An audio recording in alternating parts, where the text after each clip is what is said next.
Hello friends, welcome back to my new blog. तो कैसे हो आप लोग? तो आई होप आप लोग बहुत अच्छे होंगे और मैं भी ठीक हूँ फ्रेंड्स। तो आज की वीडियो फुल वॉच कीजिएगा फ्रेंड्स, क्योंकि आज की वीडियो में थोड़ा बहुत मोटिवेशन भी मिलेगा और एक बहन के कमेंट्स का रिप्लाई भी है और एक मेरी सालों पुरानी यादें हैं, निशानी है, जो मैं आप लोगों के साथ शेयर करूँगी। तो लास्ट तक वीडियो को देखिएगा, आप लोग बिल्कुल भी बोर नहीं होंगे। तो फ्रेंड्स, यहाँ पे मैं चावल साफ़ कर रही हूँ। ये मेरा घर नहीं है, मेरी देवरानी का घर है, क्योंकि हमारे यहाँ लाइट नहीं लगी है। मैंने यहाँ से मीटर निकलवा कर अपनी दुकान में लगवा लिया है। तो जब भी मुझे घर पर कोई काम होता है लाइट वाला, तो मैं देवरानी के घर पे जाके कर लेती हूँ। तो मैं वहाँ यही चावल साफ़ कर रही हूँ यहाँ पे। तो फ्रेंड्स, चलिए टॉपिक पर आते हैं। वैसे तो फ्रेंड्स, आजकल हमारी जो हाउसवाइफ बहनें हैं ना, बहुत ही ज़्यादा समझदार हो चुकी हैं और बहुत होशियार भी हो चुकी हैं। सबको पता है कि आजकल ना मेहनत के बिना कुछ होने वाला नहीं है। तो कोई भी हमारी बहनें जो हैं फालतू और जो है ऐसे फ्री में बैठना बिल्कुल भी पसंद नहीं करती हैं। लेकिन वहीं दूसरी तरफ हमारी कुछ ऐसी बहनें भी हैं जो ना बिल्कुल जो है घर के कामों में ही वो सारा टाइम अपना निकाल देती हैं। उनको लगता है कि मैं घर का सारा बर्तन, झाड़ू, खाना पीना, कपड़े लत्ते, बच्चे, सारा कुछ तो देखती हूँ, इसके अलावा मेरे को कुछ करने के लिए टाइम ही नहीं मिलता है। तो वो इस चक्कर में पड़ी रहती हैं और इन्हीं कामों में जो है फ्री होने के बाद मोबाइल देखना, इधर उधर बात करना, इसी में जो है अपना वो सुकून और खुशी ढूंढ लेती हैं कि सारा दिन तो काम करते हैं, थोड़ी देर आराम भी तो करना चाहिए। तो फ्रेंड्स, उनको ये नहीं मालूम है कि आज का जो जिस चीज़ में वो आराम ढूंढ रही हैं, वही उनके आगे फ्यूचर में दुख का कारण भी बन सकता है। आज जिसके लिए वो सुख सोच रहे हैं कि सुख से हमारा जीवन बीत जाए, तो आगे उनको थोड़ा दिक्कत भी हो सकती है। क्योंकि अगर आज हम मेहनत नहीं करेंगे, सुकून ढूंढेंगे, सुख ढूंढेंगे, आराम ढूंढेंगे, तो फ्यूचर में जब हम मेहनत करने के लायक ही नहीं रहेंगे, तो फिर क्या होगा हमारा। फ्रेंड्स, आज के टाइम में ना और आने वाले टाइम में भी बिना मेहनत किए रोटी तक भी नसीब होने वाली नहीं है। क्योंकि इस कलयुग में ना और आज की ये जो जनरेशन है ना, इन सबको देख कर ना हमको तो ऐसा ही लगता है ना कि फ्यूचर में पता नहीं हमारे बच्चे भी हमारा साथ दें या ना दें। हमको तो ना ऐसे भी शंका होने लगता है क्योंकि आजकल के बच्चे हैं ना, फटाक से माँ बाप को जवाब देते हैं। मैं ऐसे, हमारे बच्चे तो फ़िलहाल अभी बहुत छोटे हैं, लेकिन सबको देखकर समझ में आता है ना कि वहीं पर हमारे बच्चे भी पल रहे हैं। तो थोड़ा बहुत मन में डाउट भी होने लगता है। फ़िलहाल वैसे बच्चों पर डाउट तो नहीं करना चाहिए, लेकिन जो देखते हैं ना तो मन में डाउट हो ही जाता है। तो इसीलिए ना हमें पहले से ही अपने आप को क्यों ना तैयार करके रखें कि हमें ना किसी का भी सहारा ना लेना पड़े, ना बच्चों का, ना किसी का भी। तो इसके लिए ना हमें अभी से ही स्टार्ट कर देना चाहिए, कुछ ना कुछ अपने लिए करना चाहिए। एक हाउसवाइफ हैं तो घर का काम तो सबको होता है, चाहे वो मैं हूँ, आप हो या कोई तीसरा हो। हाउसवाइफ के लिए सबको काम होता है घर में।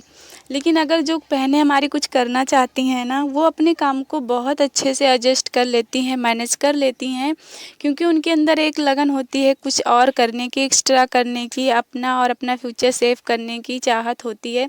फ्रेंड्स, मुझे तो ना पैसे कमाने की इतनी ज़्यादा चाहत है, इतनी ज़्यादा चाहत है ना कि कुछ पूछो ही ना। क्योंकि मुझे कुछ करना है अपने फ्यूचर में, क्योंकि मेरे पास कुछ है नहीं और सब कुछ मुझे ऐसे लगता है मुझे करना है और सब कुछ अपने पास लाना है, जो कुछ हमारे पास नहीं है, जो ज़रूरत की चीज़ें भी नहीं है, कुछ भी नहीं है। तो मुझे ना बहुत मेहनत करना है और बहुत आगे जाना है। तो फ्रेंड्स, मैं कोशिश कर रही हूँ। तो मैं भी एक हाउसवाइफ हूँ और हम ना अपने कामों को कुछ इस तरह से मैनेज करते हैं फ्रेंड्स।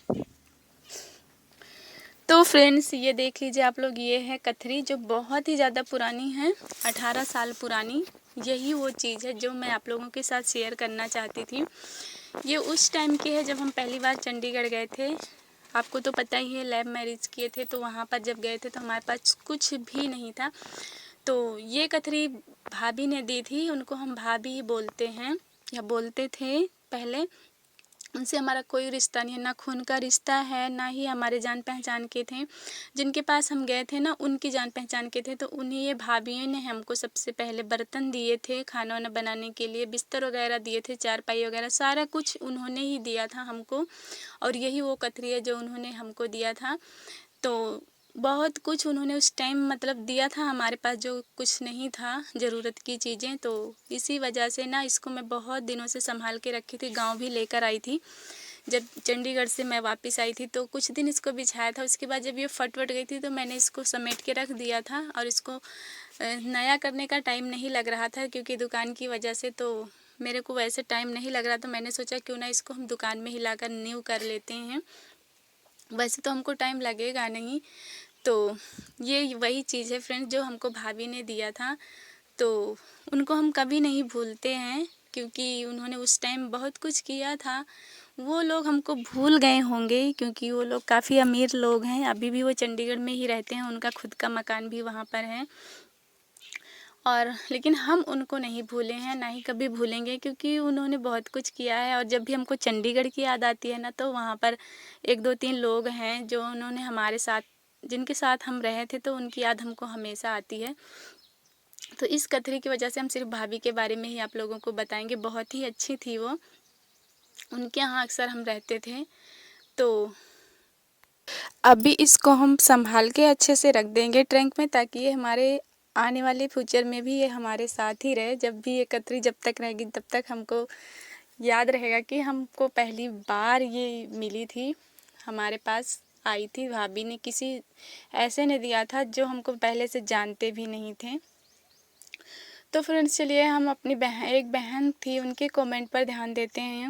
उनके कमेंट्स का भी रिप्लाई करना है मुझे, क्योंकि मैंने बोला था मैं आपकी कमेंट्स का रिप्लाई करूँगी वीडियो में। तो हमारी एक बहन थी, उनका नाम था शायद अनन्या था, तो क्या ऐसे, क्योंकि मैं भूल गई। अभी मैं उनका कमेंट ढूंढ भी रही थी तो मुझे मिला ही नहीं। पता नहीं कौन से वीडियो पर उन्होंने किया था, जिस काफ़ी कई दिन पहले पढ़ा था मैंने उसको, अब भी ढूंढ रही थी तो मिला नहीं। अनन्या ही नाम था शायद। तो उन्होंने मेरे से पूछा था कि आपके कितने बच्चे हैं और आप समूह में कौन सा काम करती हैं, और ये जॉब कैसे हुआ, और कितनी सैलरी आपको मिलती है, और कब कब आप जाती हैं। तो सिस्टर मैं आपको बता दूं कि मेरे 2 बच्चे हैं, और समूह पर मैंने एक ब्लॉग बनाया था ना, उसी ब्लॉग को देखने के बाद उन्होंने ये कमेंट किया था। तो सिस्टर मैं बता दूं मेरे 2 बच्चे हैं, और समूह का काम आपने पूछा ना ये जॉब कैसे हुआ, तो आपकी बात से मैं सहमत हूँ। जॉब नहीं है, क्योंकि इससे मुझे पैसा नहीं मिलता है, ना ही मैं डेली इस पे काम करती हूँ। हफ्ते में एक बार इस पर मैं काम करती हूँ, और 2 सालों से करती आ रही हूँ। लगभग 2.5 साल हो गए हमारा समूह चलाते हुए हमको। तो इसकी मुझे कोई सैलरी नहीं मिलती है। और आपने पूछा था कब कब जाती हूँ, तो समूह के काम से काफ़ी बार हम बैंक भी जा चुके हैं और ब्लॉक भी जा चुके हैं। जब भी कोई काम होता है समूह का तो हमें जाना ही पड़ता है। कभी कभी हमारी पूरी जो है सदस्य पूरे 15 लोग जाते हैं, कभी कभी हम ही 3 लोग जाते हैं। मेन जो होते हैं सचिव, अध्यक्ष, वो सचिव, अध्यक्ष, ये कोषाध्यक्ष, ये होते हैं ना 3। तो हम ही 3 लोग जाते हैं, आना जाना लगा ही रहता है। बट सैलरी इसकी कोई नहीं मिलती है फ्रेंड्स, बस हमारी बचत होती है इसमें थोड़ी। अभी हम मेहनत करते हैं, क्योंकि सारा हिसाब किताब पैसा कौड़ी सारा मेरे पास ही रखा है। रजिस्टर तो मैं ही करती हूँ। तो मेरा हफ्ते में मंडे के दिन होता है, तो इसमें 2-2.5 घंटे नहीं, 1-1.5 घंटे हाँ लग जाते हैं। तो समझो काम ही है मेरा। 2.5 साल से अगर मैं उसको करती आ रही हूँ तो वो मेरा काम ही है। इस वजह से मैंने बोल दिया था कि काम के चक्कर में भूखे प्यासे भागना पड़ा। तो बाकी जॉब नहीं है कोई। तो बच्चे मेरे 2 हैं, और सैलरी मुझे इसकी नहीं मिलती है। अभी फ्यूचर में क्या पता कुछ हो, मुझे नहीं मालूम। तो उम्मीद है आपको रिप्लाई मिल गया होगा सिस्टर। तो यहाँ पर देखिए फ्रेंड्स, ये काम भी है सर्दियों वाला जो अब तक रुका पड़ा था, जिसको मैं अब भी कर रही हूँ। ये कंबल है, और जो अभी कथरी हमने बनाई थी, ये सारा कुछ मैंने सोचा इसको धुल के रख देती हूँ। फ्रेंड्स वैसे तो सर्दी गए काफ़ी दिन हो गए, पर मुझे ना टाइम नहीं लग रहा था धोने के लिए सर्दी वाले बिस्तर। तो मैंने कहा अब तो इसको धो के रखना ही पड़ेगा, ऐसे पड़े पड़े गंदा हो रहा था। क्योंकि फ्रेंड्स अगर घर बैठे हम कुछ 4 पैसे कमा रहे हैं तो फिर ये जो घर के इस तरह के काम होते हैं ना, हम सोचते हैं चलो कोई बात नहीं, बाद में कर लेंगे। पहले ये जिससे हमारे 4 पैसे की आमदनी हो रही है उसमें कोई मतलब फ़र्क नहीं आना चाहिए घर के कामों की वजह से। तो इस वजह से इन सारे कामों को मैं टाल रही थी अभी तक, क्योंकि दिन भर तो मेरा यहीं निकल जाता है और शाम को काफ़ी टाइम हो जाता है, तो मैं सोचती हूँ चलो अब बाद में कर लेंगे, इतना ज़रूरी नहीं है, किसी संडे को कर लेंगे। लेकिन आज मैंने सोचा कथरी भी बना ली है तो कंबल उम्बल सारा कुछ ही धो के रख देते हैं। कुछ कपड़े तो मैंने स्वेटर वगैरह पहले ही धुल के रख दिए थे, बस ये कम्बल रह गया था, इसकी खोल रह गई थी और ये कथरी, तो इसको भी हमने सोचा आज करके रख ही देते हैं। तो फ्रेंड्स अगर हम हाउसवाइफ हैं तो अगर 2 पैसे कमा रहे हैं तो घर के काम जो है आगे पीछे थोड़ा करके अपना मैनेज कर लेते हैं तो चल जाता है, कोई दिक्कत नहीं होती है। और हमें क्या चाहिए, अगर हम घर बैठे बैठे अपना आमदनी कर रहे हैं थोड़ा बहुत 4 पैसे की, तो घर के काम तो हम मैनेज करते ही रहते हैं, अपने हिसाब से करना ही पड़ेगा, कर लेते हैं हम और सबको करना चाहिए। और जो जिससे हमारे पैसे आ रहे हैं उस पर थोड़ा ज़्यादा ध्यान देना चाहिए, घर के काम पर भी देना चाहिए, बट वो आप अपने हिसाब से मैनेज कर लेते हैं। मैं तो ऐसे ही करती हूँ, जो घर के काम होते हैं ना उसको किसी एक दिन ना करती हूँ छुट्टी, तो सारा काम उस दिन निपटा के ही रखती हूँ, जो कभी कभार वाले काम होते हैं। और डेली के काम तो फिर डेली चलते ही रहते हैं साथ साथ। अभी यहाँ पर देख लीजिए गेहूँ धुलना था, मैं शाम हो गई थी तो मैं शाम को अंधेरे में, अभी दिखा नहीं होगा आप लोगों को वीडियो में, धुल रही थी गेहूँ, वीडियो बनाए थे, वहाँ लाइट नहीं थी तो दिखा नहीं। तो ये सुबह हो चुकी है, अब उसके नेक्स्ट डे का ये वीडियो है। तो सुबह हो चुकी थी तो मैं यहाँ पर गेहूँ फैला रही थी, 1 बोरी गेहूँ धुली हूँ, अभी 1 बोरी और धुलना है, क्योंकि अभी बारिश के टाइमों में ना जब धूप नहीं निकलेगी ना तब के लिए हम लोग गेहूँ धुल के इसी गर्मियों में रख लेते हैं, ताकि जब पिसाना पड़े आटा ना तो हमें गेहूँ साफ़ करना ना पड़ेगा ज़्यादा। धुल के रखा रहेगा तो थोड़ा हवा में पंखा में उसार लेंगे तो साफ़ हो जाता है, नहीं तो बहुत मेहनत पड़ जाती है और धूप होता नहीं कि उस टाइम धुल के फैला दो, इसलिए ये आगे का काम है जो हम अभी कर रहे हैं। तो 1 बोरी तो हमने धुल ली थी, अब इसको सुखा लेंगे तो 1 बोरी और धुलना है, ताकि 2-4 महीने का हो जाएगा गेहूँ। तो ये है फ्रेंड्स हमारा आज का ब्लॉग। तो कैसा लगा आप लोगों को कमेंट ज़रूर करके बताइएगा। और जिन बहन का रिप्लाई मैंने दिया है, अगर वो ये वीडियो देखी हैं तो प्लीज़ एक कमेंट्स कर देना, हमको भी पता चल जाएगा कि आपको आपका आंसर मिल चुका है। तो फ्रेंड्स मैं तो ऐसे ही अपने हिसाब से घर के कामों को मैनेज कर लेती हूँ और साथ ही घर बैठे अच्छी खासी आमदनी भी हो जाती है। तो फ्रेंड्स मिलते हैं किसी और नेक्स्ट ब्लॉग में, क्योंकि ब्लॉग बहुत ही लंबा हो चुका है। तब तक आप लोग अपना ख्याल रखिएगा, स्वस्थ रहिएगा, मस्त रहिएगा। Bye bye friends.